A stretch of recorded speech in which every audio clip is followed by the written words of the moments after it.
Hello दोस्तों, स्वागत है आपके अपने YouTube channel target civil services में। आज है 22 सितंबर और 22 सितंबर से जितने भी नेशनल करंट अफेयर्स के क्वेश्चन बनेंगे, सारे क्वेश्चनों की सिलेक्शन में हम डिस्कस करने वाले हैं। और साथ ही दोस्तों, इन क्वेश्चन से जितने भी एक्स्ट्रा फैक्ट्स बनते हैं ये भी हम डिस्कस करेंगे।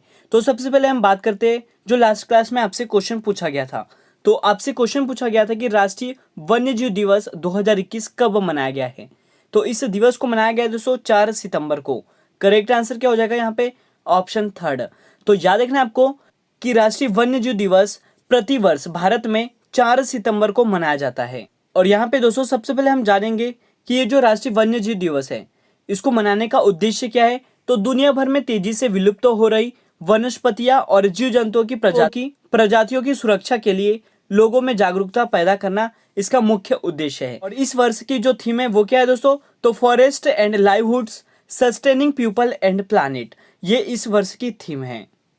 तो याद रखना दोस्तों कि राष्ट्रीय वन्यजीव दिवस प्रतिवर्ष कब मनाया जाता है? तो 4 सितंबर को। यहाँ पे दोस्तों हम बात कर लेते हैं सितंबर से कुछ इंपोर्टेंट डे की।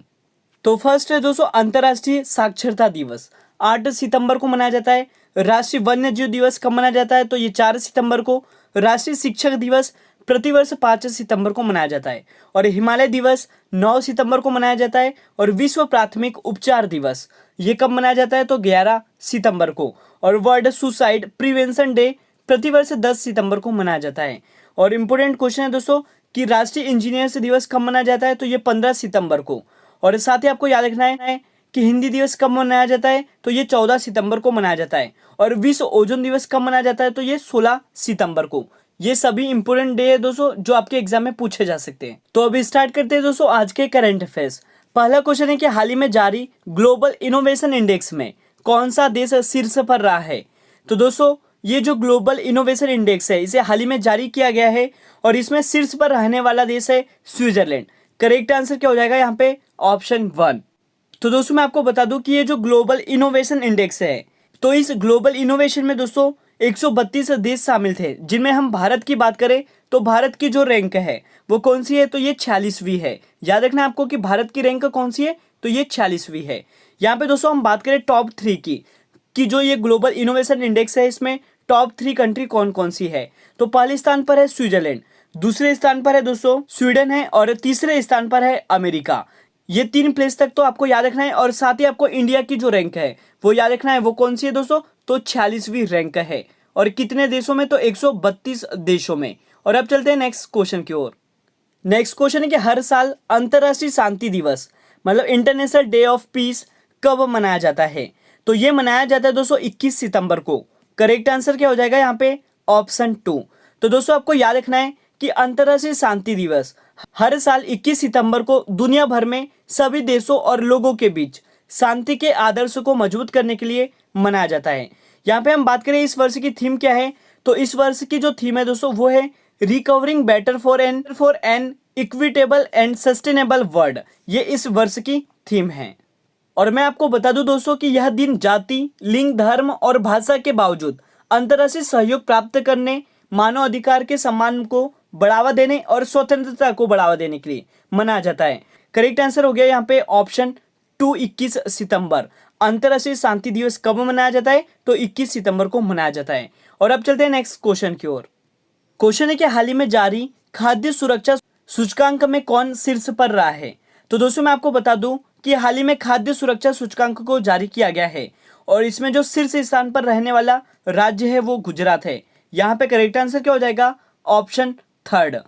तो मैं आपको बता दूं दोस्तों कि हाल ही में खाद्य सुरक्षा सूचकांक जारी किया है, जिनमें यहाँ पे हम बात करें दोस्तों बड़े राज्यों की तो इसमें पहले स्थान पर गुजरात है, दूसरे पर केरल और तीसरे पर तमिलनाडु है। यहीं पे दोस्तों हम बात करें छोटे राज्यों में तो पहले स्थान पर गोवा है और दूसरे स्थान पर मेघालय और तीसरे स्थान पर मणिपुर है। और केंद्र शासित प्रदेश की बात करें तो केंद्र शासित प्रदेश में पहले स्थान पर है दोस्तों जम्मू कश्मीर।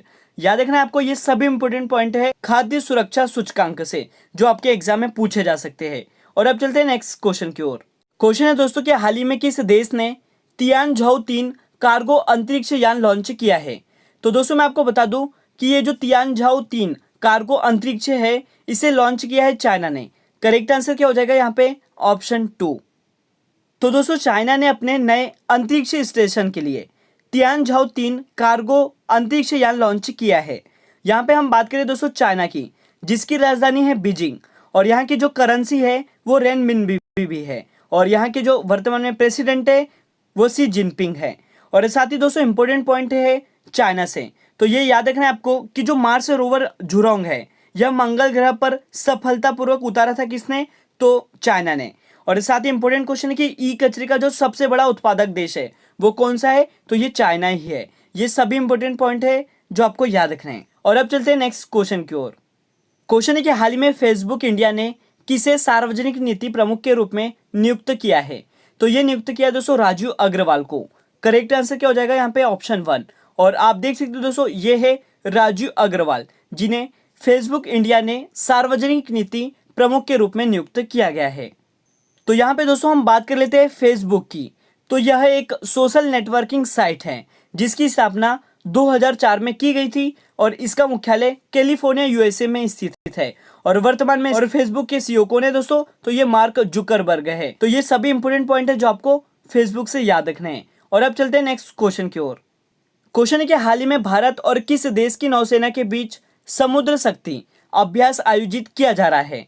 तो दोस्तों ये जो समुद्र शक्ति अभ्यास है इसका जो आयोजन है वह भारत और इंडोनेशिया के बीच आयोजित किया जा रहा है। यहाँ पे करेक्ट आंसर क्या हो जाएगा, ऑप्शन 3। तो याद रखना है दोस्तों कि भारत और इंडोनेशिया की नौसेना के बीच समुद्र शक्ति अभ्यास आयोजित किया जा रहा है। और यहाँ पे हम बात करें इंडोनेशिया की, जिसकी राजधानी है जकार्ता, और यहाँ की जो करेंसी है दोस्तों वो दोस्तों इंडोनेशिया रुपया है, और यहाँ के जो राष्ट्रपति है वो जोको विडोडो है। ये सभी इंपॉर्टेंट पॉइंट है जो आपको याद रखने हैं। और यहाँ पे दोस्तों हम कुछ इंपॉर्टेंट एक्सरसाइज होती है वो देख लेते हैं। बात करें हम कोंकण युद्धाभ्यास की, तो यह दोस्तों भारत और ब्रिटेन के मध्य आयोजित की जाती है। और साथ ही देखते हैं दोस्तों हम इंदिरा एक्सरसाइज। तो दोस्तों ये जो इंदिरा युद्धाभ्यास है इसमें भारत की तीनों सेना, नौसेना, थल सेना और वायुसेना, और साथ ही दोस्तों रसिया मतलब रूस के बीच इस अभ्यास को आयोजित किया जाता है। और मैं आपको बता दूं दोस्तों कि ये जो इंदिरा युद्धाभ्यास 2021 है इसका जो आयोजन है वो कहाँ पर किया गया था, तो रूस के वाल्गोग्राड में आयोजित किया गया था। यहाँ पे हम बात करें काजिन की, तो ये काजिन जो एक्सरसाइज है यह कजाकिस्तान और भारत के बीच होती है। साथ ही हम बात करें यहाँ पे दोस्तों जायद तलवार युद्धाभ्यास की, तो भारत और संयुक्त अरब अमीरात के बीच अबू धाबी के तट पर इसका आयोजन किया गया था। और बात करें वज्र प्रहार की, तो भारत और अमेरिका के बीच वज्र प्रहार एक्सरसाइज होती है। और एक और इम्पोर्टेंट एक्सरसाइज है दोस्तों खंजर युद्धाभ्यास, तो खंजर युद्धाभ्यास भारत और किर्गिस्तान के बीच आयोजित की जाती है। तो ये कुछ इंपॉर्टेंट एक्सरसाइज थी जो आपको याद रखनी है। क्वेश्चन है कि संयुक्त राष्ट्र की संस्था अनकटेड के अनुसार 2021 में भारत की जो जीडीपी विकास दर है यह कितने प्रतिशत रहने का अनुमान लगाया है। तो दोस्तों ये कितने प्रतिशत रहने का अनुमान लगाया है, तो 7.2%। यहाँ पे करेक्ट आंसर क्या हो जाएगा, ऑप्शन 3। यहाँ पे दोस्तों सबसे पहले हम बात करें कि ये जो जीडीपी है ये क्या होती है, मतलब ये जो ग्रॉस डोमेस्टिक प्रोडक्ट है इसका मतलब क्या होता है, तो किसी निश्चित चालू वर्ष में किसी राष्ट्र द्वारा उत्पादित समस्त वस्तुओं व सेवाओं के कुल मूल्य को सकल घरेलू उत्पाद कहते हैं, मतलब ग्रॉस डोमेस्टिक प्रोडक्ट कहते हैं।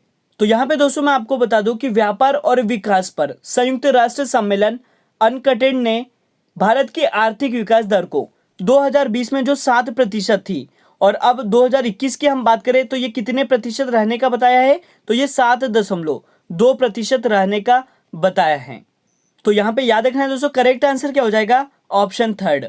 और अब चलते हैं नेक्स्ट क्वेश्चन की ओर। क्वेश्चन है कि हाल ही में एक पहल ड्राइव नामक अभियान किस मंत्रालय द्वारा शुरू किया गया है, तो ये शुरू किया गया है दोस्तों कानून और न्याय मंत्रालय के द्वारा। करेक्ट आंसर क्या हो जाएगा यहाँ पे, ऑप्शन 2।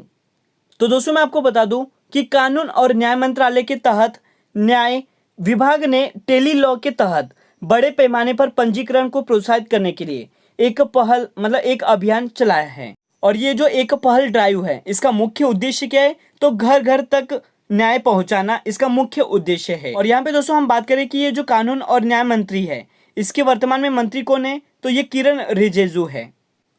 और दोस्तों यह एक पहल अभियान है जो कि 17 सितंबर से कब तक चलने वाला है, तो 2 अक्टूबर तक पूरे देश में संचालित किया जाएगा। और यहाँ पे दोस्तों हमने बात की थी टेली लॉ की, तो ये जो टेली लॉ का अर्थ है वो क्या है, तो कानूनी जानकारी और सलाह देने के लिए संचार और सूचना प्रौद्योगिकी का उपयोग होना। और वर्तमान में जो केंद्रीय कानून और न्याय मंत्री है वो कौन है दोस्तों, तो ये किरण रिजिजू है। ये सभी इंपॉर्टेंट पॉइंट है जो आपको याद रखने हैं। और अब चलते हैं दोस्तों आज के लास्ट क्वेश्चन की ओर। क्वेश्चन के हाल ही में 70वें शतरंज ग्रैंड मास्टर कौन बने हैं, तो ये बन गए दोस्तों राजा ऋत्विक। करेक्ट आंसर क्या हो जाएगा यहाँ पे, ऑप्शन 2। और आप देख सकते हो दोस्तों ये है राजा ऋत्विक जो कि 70वें शतरंज ग्रैंड मास्टर बन चुके हैं। तो मैं आपको बता दूं दोस्तों कि 70 वर्षीय आर्य राजा ऋत्विक ने हंगरी के बुडापेस्ट में वेंजर केप जो ग्रैंड मास्टर शतरंज टूर्नामेंट में यह ग्रैंड मास्टर खिताब हासिल किया है। और इस तरह दोस्तों वे देश के 70वें ग्रैंड मास्टर बने हैं। यहाँ पे दोस्तों मैं आपको बता दूं कि ये जो आर्य राजा ऋत्विक है इनका जो संबंध है वो तेलंगाना राज्य से है। यहाँ पे हम बात कर लेते हैं 69वें चेस ग्रैंड मास्टर कौन थे, तो ये हर्षित राजा थे। याद रखना दोस्तों कि 69वें जो चेस ग्रैंड मास्टर थे उनका नाम क्या है, तो ये हर्षित राजा थे। यहाँ पे दोस्तों हम बात कर रहे हैं शतरंज की, तो विश्व में जितने भी शतरंज के खेल होते हैं उन्हें रेगुलेट कौन करता है, तो फिडे रेगुलेट करता है। फिडे का यहाँ पे मतलब है इंटरनेशनल चेस फेडरेशन से। तो ये जो विश्व शतरंज महासंघ है इसकी जो स्थापना है वो 20 जुलाई 1924 को की गई थी। और इसका मुख्यालय लुसाने स्विट्जरलैंड में स्थित है। और इसके वर्तमान में जो अध्यक्ष है वो आर्कडी डोवरकोविच है। तो ये सभी इंपॉर्टेंट पॉइंट है दोस्तों शतरंज से जो आपको याद रखने हैं। और अभी तक दोस्तों आपने हमारे लेक्चर को लाइक नहीं किया है तो लाइक कर दे, शेयर कर दे। अगर आपको हमारी मेहनत अच्छी लगती हो तो इसे कमेंट में जरूर बताएं।